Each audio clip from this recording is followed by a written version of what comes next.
Hare Krishna Mataji and Prabhuji, Dandavat Pranam. Thank you so much for joining today's morning session. Before I start the class, I would like to take the blessings of the senior Gurus and Vaishnavas.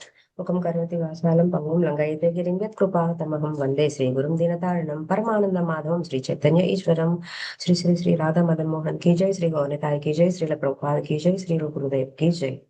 Hare Krishna Mataji and Prabhuji ధన్వత్ Pranam. So ఇవాళ class శ్రీమద్ భాగవతంలోని 10వ స్కందంలో 71వ అధ్యాయంలోని 7వ శ్లోకం. ఒకసారి నేను చెప్తాను, తర్వాత అన్మ్యూట్ చేసుకొని మీరు కూడా చెప్పండి నాతో పాటు. మొత్తం నేను చదివేసి తర్వాత లైన్ బై లైన్ చదువుదాం. బ్రహ్మవేషధరో గత్వా తం భిక్షేత వృకోదరః హనిష్యతి న సందేహో ద్వైరథే తవ సన్నిధౌ. లైన్ బై లైన్ చూద్దాం మాతాజీ అండ్ ప్రభుజీ. బ్రహ్మవేషధరో గత్వా బ్రహ్మవేషధరో గత్వా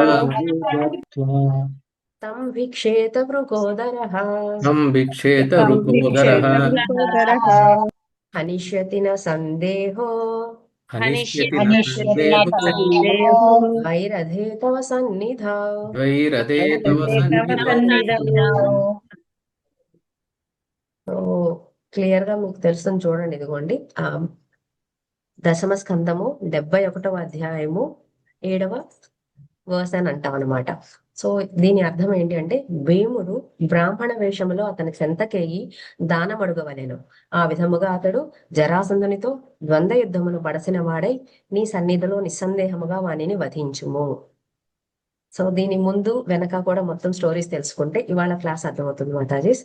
సో ఇంకొకసారి చెప్తున్నా. బ్రహ్మవేషధరో గత్వా తం భిక్షేత వృకోదరః హనిష్యతి న సందేహో ద్వైరథే తవ సన్నిధౌ. సో దీన్ని చూస్తే ఏమర్థమవుతుంది, ఏమన్నా అర్థమవుతుందా మాతాజీ? ఇక్కడ చూడండి, భీముడు బ్రాహ్మణ వేషములో అతని చెంతకేగి దానమడుగవలెను. ఆ విధముగా అతడు జరాసంధునితో ద్వంద్వ యుద్ధమును పడసిన వాడై నీ సన్నిధిలో నిస్సందేహముగా వానిని వధించును. సో యాక్చువల్ గా మనం స్కందాలపై స్కందాలు చదువుకుంటూ వెళితే మనకు అప్పుడు ఇది స్టోరీ క్లియర్ గా అర్థమవుతుంది. కాకపోతే ఇక్కడ మనకి ఇవాళ టాపిక్ కి రిలేటెడ్ గా ఏం చూడాలంటే, ఇందులో మీరు ముఖ్యంగా జరాసంధుని గురించి తెలుసుకుంటాము. And at the same time ఇక్కడ మెయిన్ గా బ్రాహ్మణ వేషంలో భీముడు మహాపరాక్రమశాలి, తెలుసా లేదా? అవునా కదా మాతాజీ ప్రభుజీ? భీముడు మహాపరాక్రమశాలి. అంత పరాక్రమవంతుడైన అతనిని బ్రాహ్మణ వేషంలోకి వెళ్ళి దానం అడగమని చెప్తున్నారు. ఎవరిని దానం అడగమని చెప్తున్నారు? జరాసంధుని దానం అడగమని చెప్తున్నారు. దేనికి దానం అని? ద్వంద్వ యుద్ధం. ఒక్కళ్ళే అంటే జరాసంధుడు ఒక్కరే వచ్చి భీముడితో ద్వంద్వ యుద్ధం చెయ్యాలి అని ఒక బ్రాహ్మణ వేషంలో వెళ్ళి దాన రూపేణ, అంటే బ్రాహ్మణుడుగా వెళితేనే ఎవరైనా దానం ఇవ్వడానికి ఒప్పుకుంటారు. అవునా కాదా మాతాజీ ప్రభుజీ?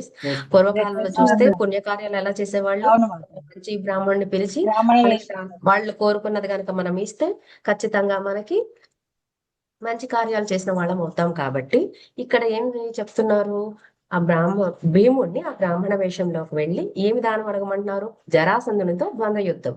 అలా చేస్తేనే అప్పుడు ఖచ్చితంగా భీముడు అనేవాడు జరాసంధుని హతమార్చగలుగుతారు అని చెప్తున్నారు. సో దీని వెనకాల స్టోరీ ఏముందో చూద్దాం మాతాజీ అండ్ ప్రభుజీస్ మనం ఇవాళ. ఓకేనా మాతాజీ? సో క్లియర్ ఉంది కదా? అంటే మొత్తం అర్థం అవ్వాల్సిన కాదు, సన్నివేశం ఏ సన్నివేశంలో ఈ శ్లోకం చెప్పారు ఇక్కడ. ఓకేగా మాతాజీ అండ్ ప్రభుజీస్? సో ఇక్కడ మనం గుర్తుపెట్టుకోవాల్సింది, వాళ్ళ క్లాస్ అంతా అయిపోయేలోపు ఎవరు మహాపరాక్రమశాలి అయిన భీముడు బ్రాహ్మణ వేషంలో వెళ్ళి దాన రూపంలో జరాసంధుడిని ఏమని అడుగుతాడు? అసలు ఎందుకు? సో ఇప్పుడు గనక మనము భాగవతం అనేది మనకి తెలిసిందే. మన ప్రభుజీస్ అండ్ మాతాజీస్ అంతకుముందు మనకి చెప్పినట్టే భగవద్గీత అనేది ఒక యూజీ అయితే గ్రాడ్యుయేషన్ చదువుకునే దాంట్లో భాగవతం అనేది పీజీ లెవెల్లోకి వస్తుంది. అండ్ చైతన్య చరితామృతం ఏమవుతుంది? ఒక డాక్టరల్ డిగ్రీ లాగా అనమాట. ఏదైతే మనం రీసెర్చ్ చేస్తామో అలాగా. ఇంకా సింపుల్ గా చెప్పాలి అంటే భగవద్గీత అనేది ఏంటి మాతాజీ? జనరల్ గా చెప్పండి. అది మనకి తెలుసు, అది మన లైఫ్ మాన్యువల్ అని తెలుసు, మన జీవితాన్ని మార్చేస్తుందని తెలుసు. కానీ బేసిక్ గా అసలు భగవద్గీత అంటే ఏంటి చెప్పాలి అంటే, వేదాల సారం మాతాజీ. వేదాల సారం. కాకపోతే మనం మొత్తం చూసుకుంటే కురుక్షేత్ర రణరంగంలో కృష్ణుడికిను అర్జునుడికి మధ్య జరిగిన ఒక సంభాషణ. అవునా కాదా మాతాజీ ప్రభుజీ? ఒక రకంగా కృష్ణుడు అర్జునుడికి కర్తవ్య బోధన చేసినట్టు. అవునా కదా మాతాజీ? అదే మనం భాగవతం చెప్పాలంటే ఎలా చెప్తాం? భగవద్గీత ఏముంది, అది చెప్పిందంతా కూడా ఒక ఏం జరిగినా గానీ అందులో ఇద్దరు మనుషుల మధ్య, అంటే కృష్ణుడు అర్జునుడి మధ్య అవ్వచ్చు, లేదు అంటే ధృతరాష్ట్రుడు సంజయుని అడిగినప్పుడు సంజయుడు దూరదృష్టి ధృతరాష్ట్ర ఉంది కాబట్టి రణరంగంలో జరిగింది మొత్తం ధృతరాష్ట్రునికి చెప్పారు. అవునా కాదా మాతాజీ? ఏ విధంగా చూసినా మనం భగవద్గీత అనేది ఏదైనా ఇద్దరు ఇద్దరి మనుషుల మధ్య ఇద్దరి సంభాషణ. మధ్య సంబంధం. అదే భాగవతం వచ్చేసేటప్పటికి అలా ఎన్ని స్కందాలు కాదు. ఉన్నాయి, ఎన్ని భక్తుల అధ్యాయాలు గురించి ఉన్నాయి, చాలా దాన్ని బట్టి మనకి ఏం అర్థం కృష్ణలీల అవుతుంది ఎంతో అంటే దాని మంది ఎసెన్స్ ఏంటి కృష్ణలీల అంటే కూడా ఉన్నది. ఒక కథ నుంచి ఇంకొక కథ వెళ్తుంది. అవునా కాదా మాతాజీ? ఒక Yes, పర్సన్ నుంచి ఒక మనిషి నుంచి ఇంకొక మనిషికి వెళ్తుంది. ఒక మనిషి గుణం నుంచి ఇంకొక మనిషి గుణాలు మాట్లాడతాం. అవునా కాదా మాతాజీ? అక్కడ సన్నివేశాలు మాట్లాడతాం. అందులోంచి మనము ఇప్పుడు చెప్పినట్టే ఇదే ఎగ్జాంపుల్ ఇవాళ చెప్పింది నేను. ఏ విధంగా అయితే భీముడు బ్రాహ్మణ వేషంలో వెళ్ళి దానం అడగమంటున్నారో అందులో తత్వం మనకు అర్థం కావాలి. ప్రతి లీలలోని తత్వం మనకి కొన్నిసార్లు డైరెక్ట్ గా చెప్తారు, ఇంకొన్నిసార్లు ఇండైరెక్ట్ గా చెప్తారు. భీముడు మహాపరాక్రమశాలి కదా, డైరెక్ట్ గా వెళ్ళి జరాసంధునితో పోటీ చేయొచ్చుగా మాతాజీ సింప్రభోయిస్. ఎందుకు బ్రాహ్మణ వేషధారంలోనే వెళ్ళి అది దాన రూపంలోనే ద్వంద్వ యుద్ధం చేయమని కోరమని చెప్పారు? యాక్చువల్ గా ఈ స్టోరీ చూస్తే మాతాజీ, ఉద్ధవుడు కృష్ణుణ్ణి అడుగుతాడు అనమాట. భీముడు భీముడు జరాసంధుని చంపాలి అంటే ఎటువంటిది, ఎలా వెళ్ళాలి, ఎలా అప్రోచ్ అవ్వాలి, ఎలా చేరితే భీమునికి విజయం చేకూరుతుంది కృష్ణ చెప్పు అని ఉద్ధవుడు అడుగుతూ ఉంటాడు అనమాట. సో ఆ నిమిత్తంగా వచ్చినదే ఈ వర్స్ అనమాట. అప్పుడు కృష్ణుడు చెప్పాడు అనమాట ఈ విధంగా, ఒక బ్రాహ్మణ వేషధారంలో వెళ్ళి దానాన్ని అడిగితే ద్వంద్వయుద్ధ రూపంలో. ఎందుకు చెప్పండి? జరాసంధుడి గురించి మీకేం తెలుసు మాతాజీ ప్రభు చెప్పండి. కృష్ణుడు పక్షపాతి మాతాజీ. జరాసంధుడికి జరాసంధుడు కృష్ణుడు మహాయోధి పక్షపాతి. మహాత్మజీ.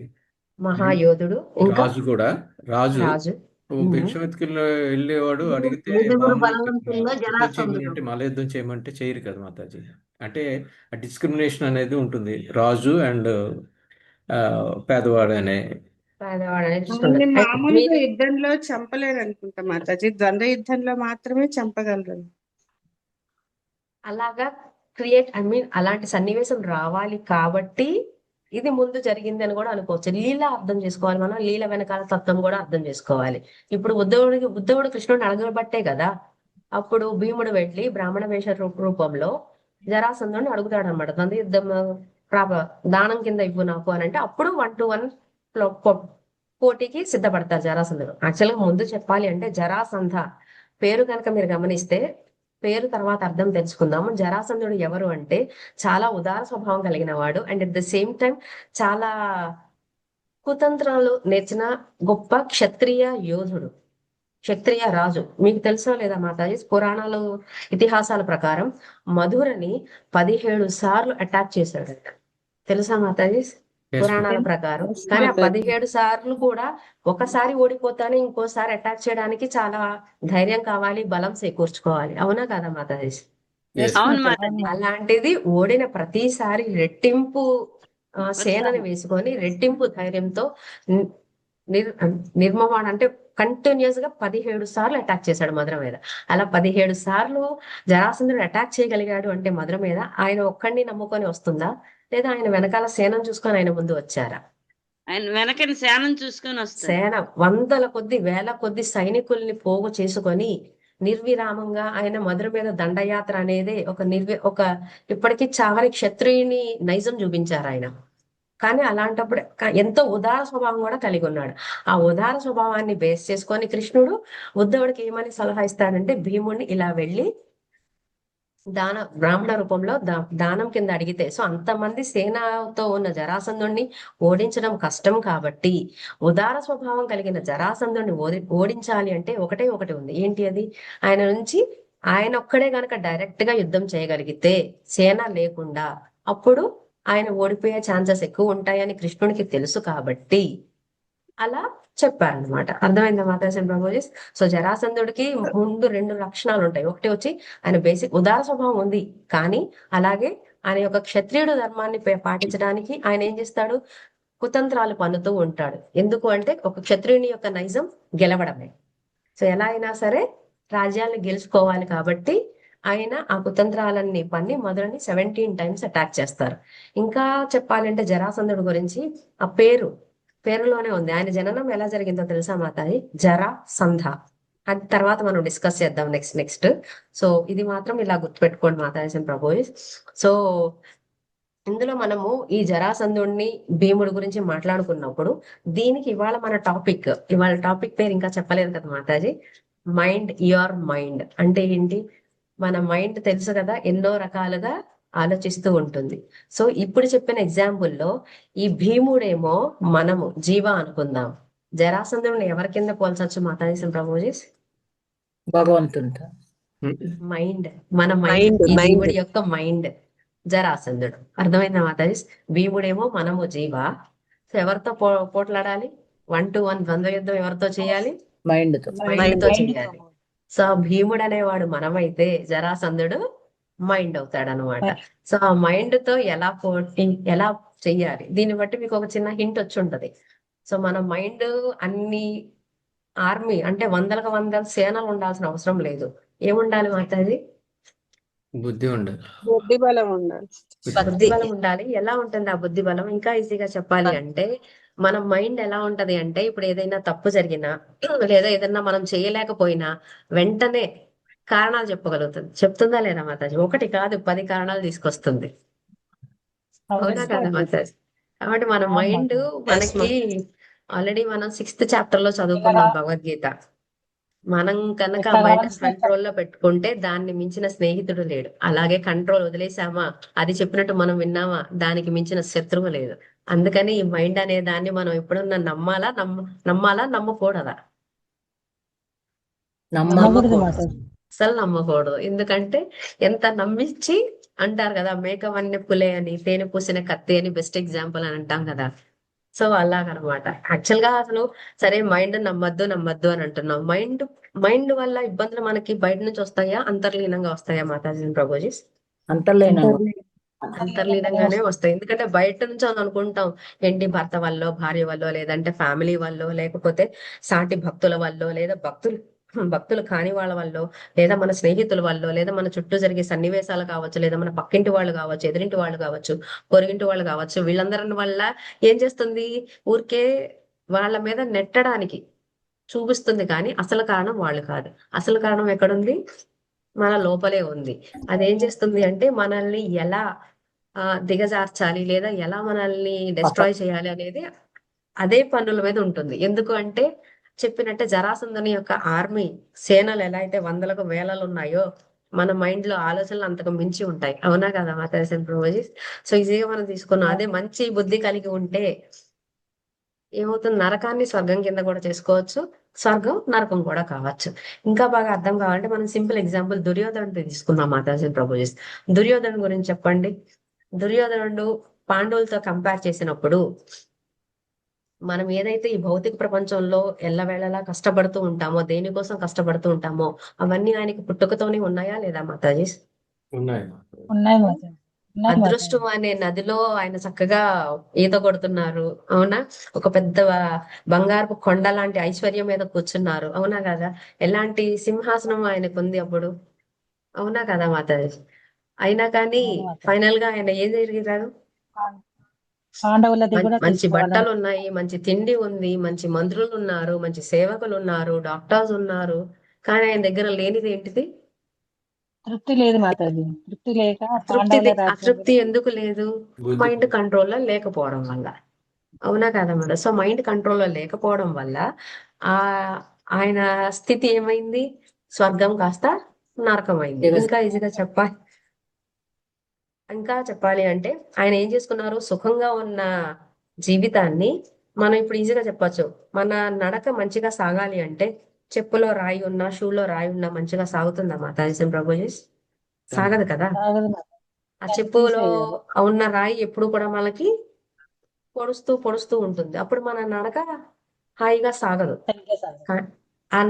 మనకి నడక హాయిగా సాగాలి అంటే ఆ చెప్పులో ఉన్న రాయిని తీసేయాలి. దీన్నే సింపుల్ గా మనము కృష్ణ కాన్షియస్ తో లేదా కృష్ణ చైతన్యంతో కంపేర్ చేసుకోవచ్చు. ఎప్పుడైతే మనకి కృష్ణ చైతన్యం కరెక్ట్ గా తెలుస్తుందో అప్పుడు ఆ చెప్పులోని రాయిని తీసి పడేయాలనుకుంటాం గానీ చుట్టూ జరిగే సన్నివేశాలని కాదు. అర్థమవుతుందా మాతాజీ ప్రభుజీ? అప్పుడు మన జీవితం అనేది చక్కగా సాగుతుంది. దీని గురించి ఒక మంచి శ్లోకం ఉంది. ఇప్పుడు 10వ స్కందం డిస్కస్ చేస్తాం కదా, 11వ స్కందంలో ఒకటి ఉంటుంది. నాయం జనో మే సుఖ దుఃఖ హేతో నా దేవతాత్మ గృహ కర్మ కాల మనః పర్మ కారణం నాంతనంతే సంసార చక్రం పరివర్తయేత్య. ఒక్కసారి చూపిస్తా మాతాజీ ఇది కూడా నేను. సో అంటే దీని సింపుల్ ఎసెన్స్ వచ్చేసి ఇదే వస్తుంది మాతాజీ. process.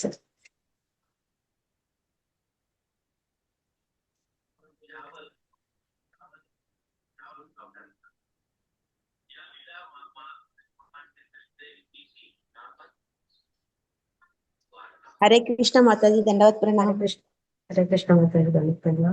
ఒక్క నిమిషం, నేను శ్లోక చాలా బాగుంటుంది రిసైటేషన్ కి, అందుకని షేర్ చేద్దామని చూస్తున్నా.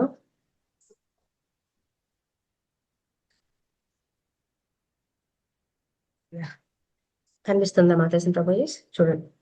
నాయం జనో కనిపిస్తుంది. మే సుఖ దుఃఖ హేతో నా దేవతాత్మ గృహ కర్మ కాలే మనః పరమ కారణమంతే సంసార చక్రం పరివర్తయేత్యా. అంటే నాయం జనోమే, జనులు కాదు, మన సుఖాలకి దుఃఖాలకి కారణం. నా దేవతాత్మ, దేవతలు కాదు. దేవతాత్మ అంటే ఇక్కడ మనకి గాడ్స్ అండ్ డెమి గాడ్స్ వస్తారు. అలాగే గృహ కర్మ కాలే, మనం అనుకుంటాం మన కర్మ ఇలాగా రాసి పెట్టి ఉంది, మన నక్షత్ర బలం బాగాలేదు అని అనుకుంటాం. ఒకటి కారణం ఏంటిది? అది మనఃపరమ కారణం. అంతా ఎండింగ్ లో ఏది కారణం? మనస్సు, మైండ్. దేనికి? సంసార చక్రం పరివర్తయతే. మనం ఏదైతే లీడ్ చేస్తున్నామో ఇది గనక సక్రమంగా సాగాలన్నా సాగకూడదు అనుకున్నా కేవలం మన మైండ్ మాత్రమే కారణము.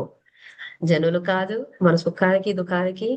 దేవతలు, డెమి గాడ్స్ ఏవైతే అనుకుంటామో అసురులు కూడా కాదని కూడా చెప్పొచ్చు ఇక్కడ. అలాగే గృహకర్మ కాలే, మన కర్మ కాదు, నక్షత్ర బలం కాదు, కేవలం మనస్సు మాత్రమే కారణం. సో ఇది ఎంత మంచి ఎగ్జాంపుల్ కదా మాతాజీ ప్రభుజీ. సో అవును మాతాజీ. ఇది గనక మనం మాతాజీ మనస్సు బుద్ధి రెండు ఒకటే అనుకోవచ్చు మాతాజీ. మనస్సు మైండ్ బుద్ధి ఒకటి కాదు. మైండ్, మనసు బుద్ధి అంటే ఇంటెలిజెన్స్ మాతాజీ. ఇంగ్లీష్ లో చెప్పాలి అంటే జ్ఞానం, జ్ఞానం అని చెప్పచ్చు. బుద్ధి అనేది జ్ఞానం. ఏదైనా చిన్న తప్పులు చేస్తే జ్ఞానంతో, తప్పు ఎందుకు చేస్తాము? బుద్ధి లేక అని అంటాం. అలాగే జ్ఞానం లేక చేస్తాం. అది చెయ్యాలో లేదు, చిన్నతనంలోనే మనం ఎక్కువ తప్పులు చేయడానికి కారణం జ్ఞానం లేకపోవడం అని కూడా చెప్పొచ్చు అనమాట. పెద్ద అయ్యే కొద్దీ మనం జ్ఞానం సంపాదించుకోవాలనుకుంటాం. పెద్ద అయ్యే కొద్దీ జ్ఞానం ఎలా వస్తుంది చెప్పండి మాతాజీ ప్రభు. కేసీలో మనకు చెప్పి సెకండ్ రూల్ బుక్ రీడింగ్ అని అంటాం, ABC. కానీ చిన్నప్పుడు చదువు ఏమీ ఉండదు, కానీ తర్వాత మన స్కూల్లో వేస్తారు, అవునా కదా? ఎందుకు స్కూల్లో వేస్తారంటే కనీసం జ్ఞానం పెంపొందించుకోవడానికి, అంతేగాని డిగ్రీలు రావడానికి, పెద్ద పెద్ద పై చదువులు చదివి పట్టాలు పొందడానికి కాదు. ఆ చదువుకున్న చదువు సార్థకం అయితేనే మనకి జ్ఞానం ఉబ్బుతుంది, లేకపోతే రాదు. అర్థమైందా మాతాజీ ప్రభుజీ? సో బుద్ధి వేరు, జ్ఞానం వేరు. బాధపడతలేదు. హరే కృష్ణ. ఉండాలి వాళ్ళు అక్కడనే.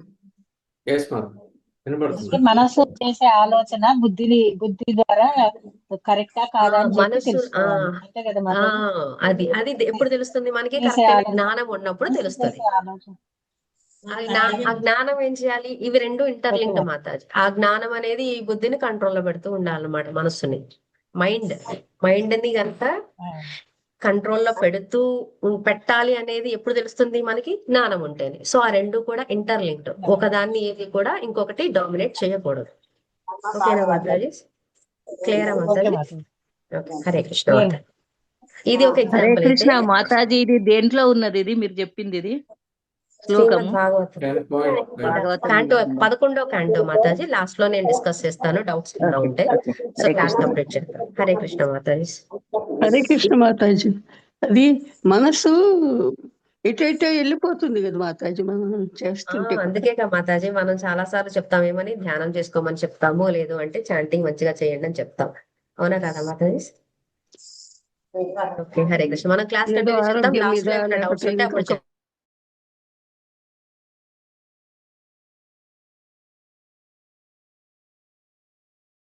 హరే కృష్ణ మాతాజీ. మనం లాస్ట్ లో డౌట్స్ తీసుకుందాం మాతాజీ. సో క్లాస్ కంప్లీట్ చేద్దాం. ఇలాగా మనం దుర్యోధనుని తీసుకోవచ్చు ఎగ్జాంపుల్. అలాగే ఇంకొకటి గౌరవలీలలో pastimes of Shri Chaitanya మహాప్రభులో మనం ఒకరి లీల గురించి తెలుసుకుంటాం. మనకి ఈయన గురించి అందరికీ తెలుసు, నామాచార్య హరిదాస్ ఠాకూర్. గుర్తున్నారా మాతాజీ ప్రభుజీ? ఎస్ మాతాజీ. మనము దుర్యోధనుని ఏ విధంగా చూసాము, ఎవరి మైండ్ అయితే కంట్రోల్లో పెట్టుకోలేరో ఫైనల్ గా ఆయన పతనానికి చెందారు, పతనానికి కారణమయ్యారు. అదే కనుక గౌరలీల నుంచి మనం నామాచార్య హరిదాస్ ఠాకూర్ తీసుకుంటే, జనరల్ గా చెప్పాలి అంటే ఆయన ఏం చేసేవారు చెప్పండి? హరినామ సంకీర్తన హరినామ సంకీర్తన చేసేవారు. ఎన్నిసార్లు చేసేవాళ్ళు ప్రభుజీ? 150 సార్లు, 182 rounds Mataji daily. 128 rounds, 128 rounds maximum. ఆయన ఎప్పుడు కూడా హరినామ సంకీర్తనలోనే ఉండేవారు. అలాంటి ఆయనని ఎవరు లేదా ఆయన మైండ్ డిస్టర్బ్ చేయడానికి చుట్టూ జనాలు ఎవరిని పంపించారు? ఒక ప్రాస్టిట్యూట్ పంపించారు. అవునా కదా మాతాజీ? కానీ ఆయన ఏం చేశారు చెప్పండి? ఇక్కడ ఇందాక మాతాజీ అడిగిన దానికి క్వశ్చన్ కి ఆన్సర్ కూడా వస్తుంది. ఎలా అయితే మన బుద్ధి కంట్రోల్లో పెట్టుకోవాలి అనే జ్ఞానం ఉందా లేదా అనేది. ఈయన హరినామ సంకీర్తనలోనే ఉండడం వల్ల ఆయనకున్న జ్ఞానం ఏం చేయగలిగింది అంటే ఆ మైండ్ ని కంట్రోల్ చేయగలిగింది. ఎలా కంట్రోల్ చేయగలిగింది అంటే ఏదన్నా ఒకటి ఆశ కలగంగానే దాన్ని అణిచివేయకూడదు. అణిచివేయకుండా దాన్ని ఏం చేయాలి మనము? ఇప్పుడు ఒక చిన్న పిల్లవాడు ఏదన్నా అడిగాడు అనుకోండి, మారం చేశాడు అనుకోండి, అది తనకి మంచిది కాదని తెలిసినా మనం ఏం చేస్తాము? బుజ్జగించడానికి ప్రయత్నిస్తాం. అవునా కాదా మాతాజీ ప్రభుజీ? సో ఆయన ఏ విధంగా ఆయన వెంటనే ఆ ప్రాస్టిట్యూట్ రాగానే నేను ఇక్కడ ఎప్పుడు నేను హరినామ సంకీర్తన చేసుకుంటాను, నా దగ్గరకు నువ్వు ఎలా వచ్చావు, నువ్వు ఇక్కడికి రావడానికి అసలు అర్హురాలివేనా అని మాట్లాడారా? లేక ఎలా రియాక్ట్ అయ్యారు మాతాజీ ప్రభుజీ? మాతాజీ ఉండమని చాలా చెప్పి నన్ను నిదానంగా, అలానే ఉండమని చెప్పేసి నన్ను అమలు చేసుకుంటూ ఉన్నారు మాతాజీ. తప్పకుండా మీ కోరిక నేను తీరుస్తాను, కానీ ముందు నా సేవ కంప్లీట్ చేసుకున్న తర్వాత మీ కోరిక తీరుస్తాను కాబట్టి వెయిట్ చేయమన్నారు. కానీ ఆయన హరినామ సంకీర్తన ఎవర్ ఎండింగ్ కాబట్టి, ఎప్పటికీ ఆగలేదు కాబట్టి ఆయన కంప్లీట్ చేసే టైంకి ఆమె నిద్రపోయింది. అవునా కదా? ఆమె మళ్ళీ లేచేటప్పటికి ఆయన మళ్ళీ హరినామ సంకీర్తనలో ఉన్నారు. అవునా కదా మాతాజీ ప్రభుజీ? సో అంటే ఏ విధంగా మనం మైండ్ ని కంట్రోల్ చేసుకుంటున్నాము అనేది ఇక్కడ ఇంపార్టెంట్. ఒక్క నిమిషం మాత్రం.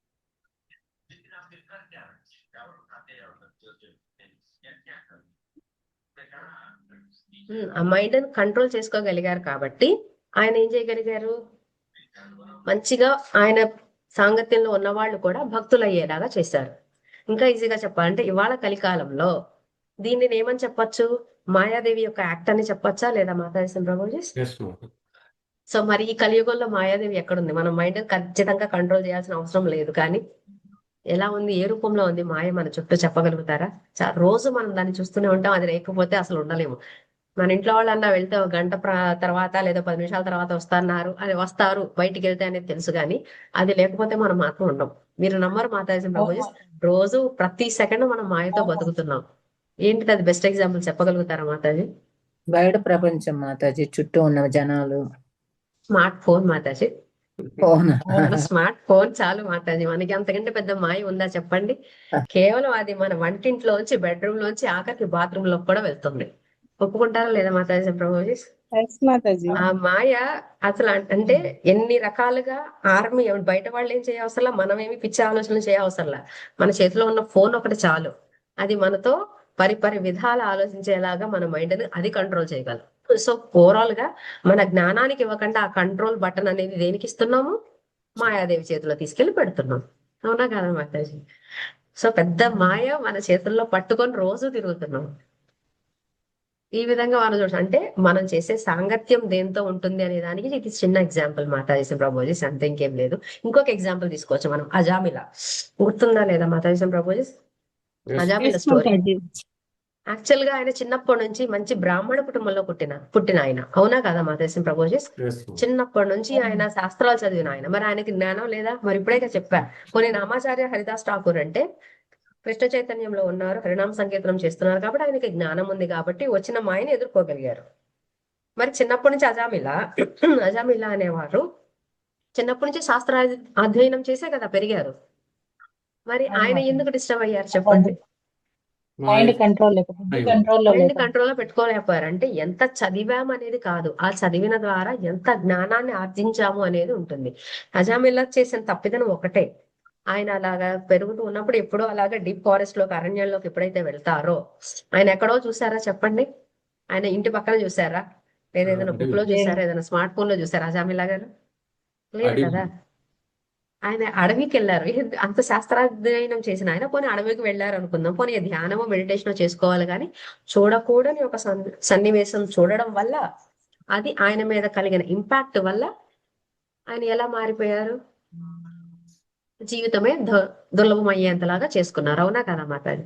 సో అందుకనే చెప్తూ ఉంటారు ప్రభుజీస్ అండ్ మాతాజీస్, ఏవైతే మన పంచేంద్రియాలు ఉన్నాయో, ఏవి చూడాలి, ఏవి వినాలి, ఏవి తినాలి, ఇంకా సింపుల్ గా చెప్పాలంటే ఏవి వింటున్నామో, ఏమి చూస్తున్నామో అనేవి మన మైండ్ మీద చాలా ఇంపాక్ట్ కలుగుతాయి. ఏమి తింటున్నాము, స్పైసీనెస్ తింటున్నామా, ప్రసాదాలు తింటున్నామా, ఏం మాట్లాడుతున్నాము, ఇప్పుడు డిస్ట్రాక్ట్ అయ్యేది మాట్లాడుతున్నామా, కృష్ణుని లీలలు మాట్లాడుతున్నామా, కృష్ణ కథ మాట్లాడుతున్నామా అనేది కూడా మనం చూసుకోవాలి.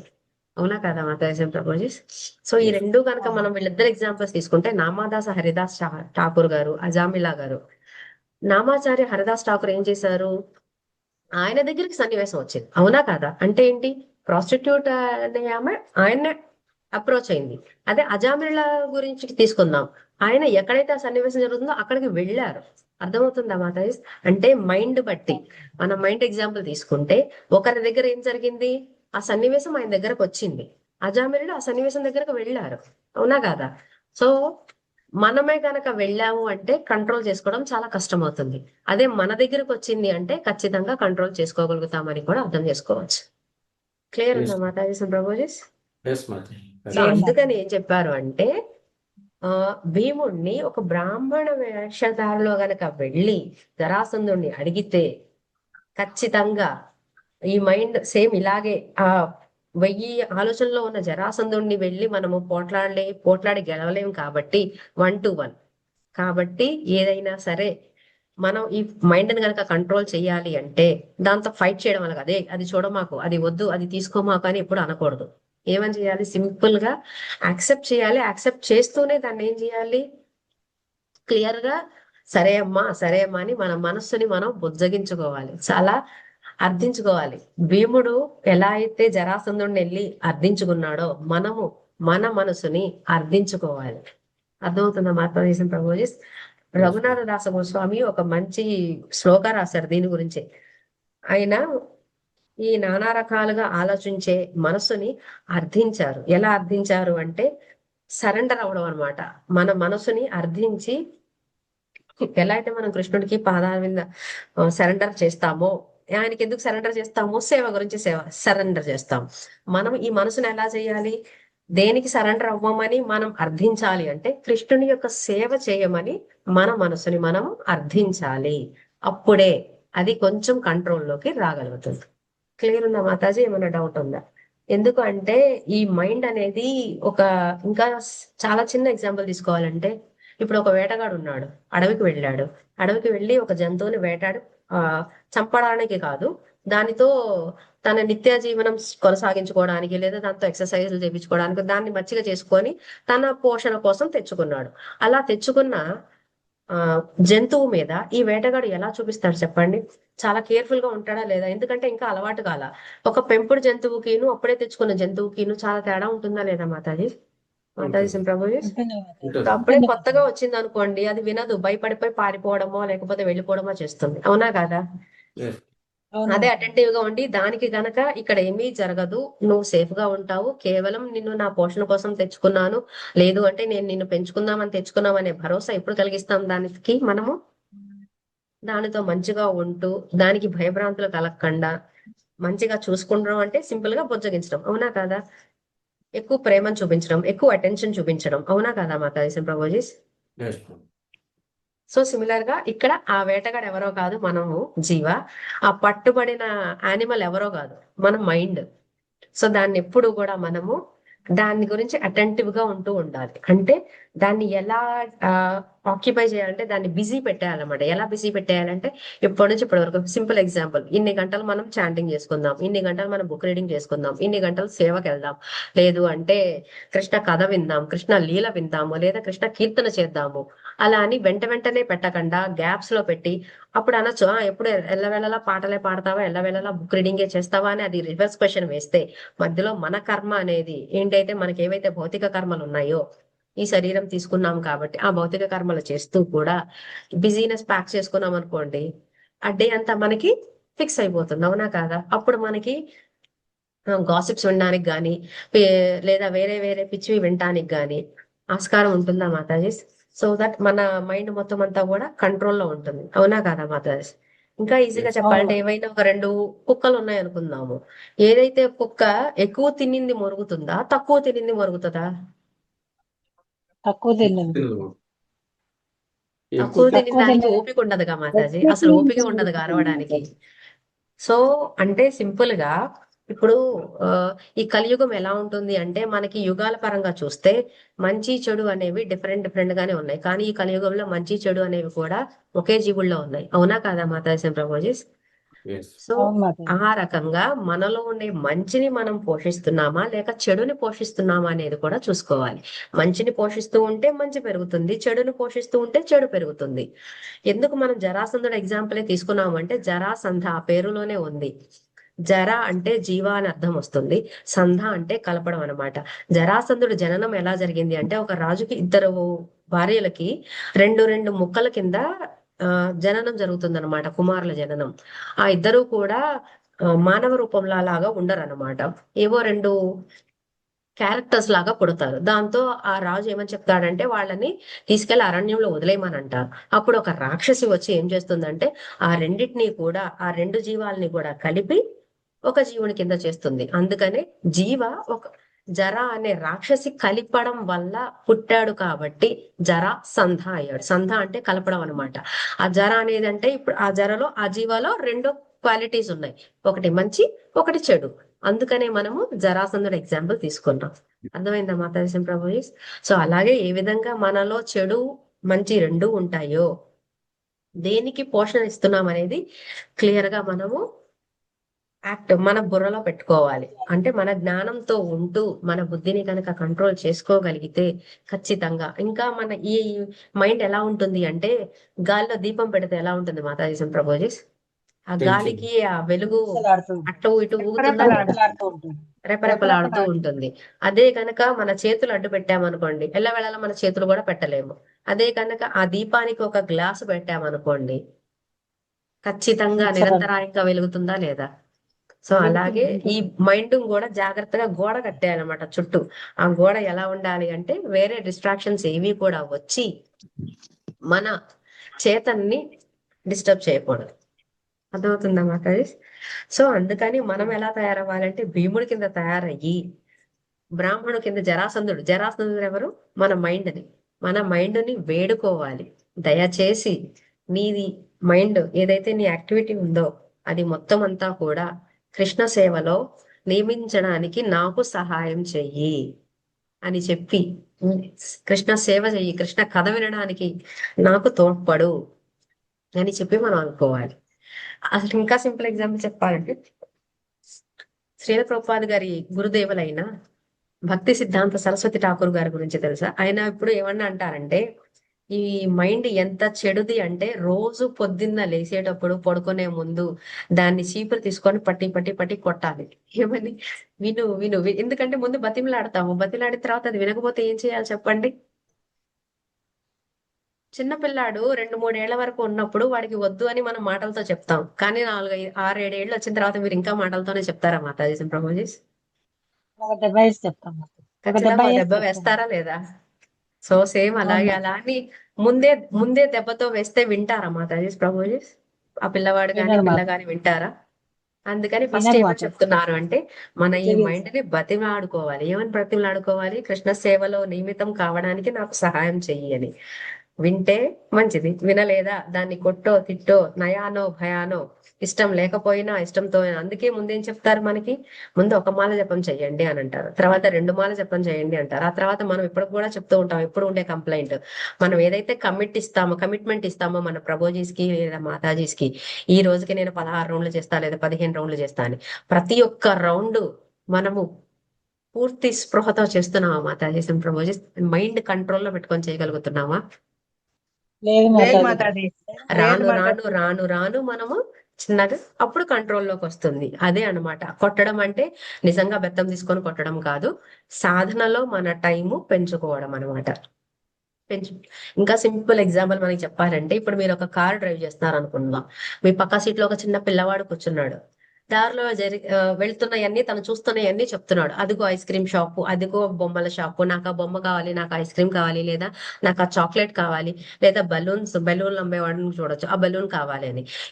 పిల్లాడితో పాటు మీరు కూడా అవి చూసుకుంటూ వెళ్ళారనుకోండి, ఏమవుతుంది మాతాజీ ప్రభుజీ? అవి చూసుకుంటూ మీరు కార్ డ్రైవ్ చేశారనుకోండి, ఏమవుతుంది? యాక్సిడెంట్ యాక్సిడెంట్ అవుతుంది. ఇంకా సింపుల్ ఎందుకు యాక్సిడెంట్ అవుతుంది అంటే మనము డిస్ట్రాక్ట్ అవుతాం, డిస్టర్బ్ అవుతాం కాబట్టి. అదే కాకుండా ఏమని చెప్పచ్చు, నువ్వు చెప్పిందంతా బానే ఉంది కానీ ఓ అది ఇప్పుడు నేను డ్రైవ్ చేస్తున్నాను కదా నాన్న, నేను తర్వాత చూస్తాను, లేదా తర్వాత కొని పెట్టాను అని జస్ట్ ఏం చేస్తున్నారు అక్కడ? తిడతారా? కాదు. ఏం చెప్తారు? బుజ్జగిస్తారన్నమాట. నేను చూస్తాను, చూస్తూ అన్నావా, బాగుంది అని మనం డిస్ట్రాక్ట్ అవ్వకుండా ఉండాలి. అంటే ఇంకా ఈజీగా చెప్పాలంటే ఏదైనా కానీ మనము ఈ మైండ్ తో చూడకూడదు. ఆ మైండ్ ఏం చెప్తుందో చూడాలి. ఆ మైండ్ ఏం చెప్తుందో చూస్తే అప్పుడు మనకున్న జ్ఞానం చెప్తుంది అది మంచిదా చెడుదా. సో హృషికేశ్ ప్రభుజీ ప్రతి క్లాస్ లో చెప్తూ ఉంటారు, ఏదైనా ఒకటి మనము చేస్తున్నాము అంటే, లేదా మన దగ్గరికి వచ్చింది అంటే మనం రెండు ఆలోచించాలి. ఏంటవి మాతాజీ ప్రభుజీ? అది చేయటం వల్ల నేను కృష్ణునికి దగ్గరగా వెళ్తానా, లేదా కృష్ణకి దూరంగా వెళ్తానా, లేదా కృష్ణ సేవలో నేను పురోగమిస్తున్నానా, లేదా అధమ స్థాయికి పడిపోతున్నానా? ఈ క్వశ్చన్ గనక వేసుకుంటే ఈ పని చేయడం వల్ల మనం కృష్ణుని చెంతకే చేరుతున్నామంటే నిస్సందేహంగా చేయొచ్చు. అదే వెనక్కి వెళ్తున్నాము అంటే అసలు చెయ్యొద్దు. అందుకనే మైండ్ ద్వారా చూడొద్దు, మైండ్ ఏం చెప్తుందో చూడాలి అనేది మనం గ్రహించుకోవాలి. సో అది మాతాజీ వాళ్ళ క్లాసు. ఏమన్నా తెలియక తీసుకున్న ఎగ్జాంపుల్స్ వల్ల మిమ్మల్ని హర్ట్ చేస్తుంటే నన్ను క్షమించగలరు. ఏదన్నా తెలియక చెబితే అది నా అజ్ఞానం వల్లే కానీ గురువుల ఆదేశానుసారం మాత్రం కాదు. సో ఏదైతే నేను చెప్పానో అది మొత్తం గురువుల నుంచి నేర్చుకున్నదే. Hare Krishna Mataji. Prabhuji thank you so much. వాంఛాకల్పతరుభ్యశ్చ కృపా సింధుభ్య ఏవ చ పతితానాం పావనేభ్యో వైష్ణవేభ్యో నమో నమః. హరి బోల్ మాతాజీ, హరి బోల్. హరే కృష్ణ హరిబోల్ మాతాజీ. మాతాజీ. చక్కగా చెప్పారు బాగా చెప్పారు మాతాజీ. హరే కృష్ణ మాతాజీ. నేను జర్నీ మైండ్ గురించి క్లాస్